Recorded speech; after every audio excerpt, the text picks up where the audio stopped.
Apa Yasinnya kah? Wal Qur'anil Hakim, innaka laminal mursalin. Oh, boy. Ala siratin mustaqim. Oh, boy. Kakek non-muslim berusia 71 tahun masih sehat menjadi driver taksi online. Selalu amalkan ayat mujarab ini tiap hari. Biasanya seseorang yang sudah berusia sekitar 60 tahun ke atas memiliki kemampuan fisik yang sudah menurun. Kesehatan tubuhnya tak sebaik saat masih muda dan mungkin akan mengalami sakit-sakitan. Mereka akan semakin sedikit melakukan aktivitas fisik dan cenderung memilih untuk menghabiskan waktu di rumah. Namun hal tersebut tidak terjadi pada kakek yang satu ini. Meski telah berusia 71 tahun, ia masih kuat mengemudi dalam waktu lama.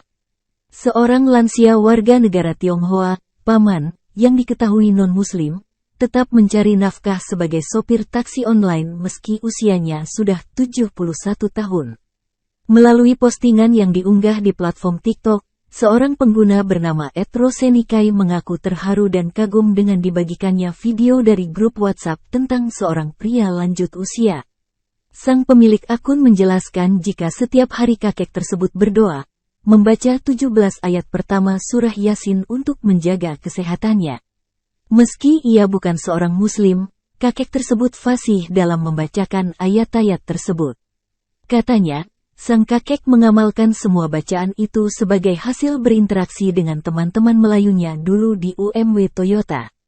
Ia diajarkan bacaan tersebut dan terus mengamalkannya hingga sekarang. Bahkan, pria yang dimaksud terlihat fasih membaca dan melantunkan beberapa ayat surah seolah-olah dalam bentuk nyanyian. Ia percaya jika ayat tersebut akan memiliki kebaikan untuknya. Lewat caption yang diunggah, pemilik akun berharap jika suatu saat nanti sang kakek mendapat hidayah. Unggahan ini telah ditonton sebanyak 77.000 kali dengan like hampir 5.000 dengan ratusan komentar.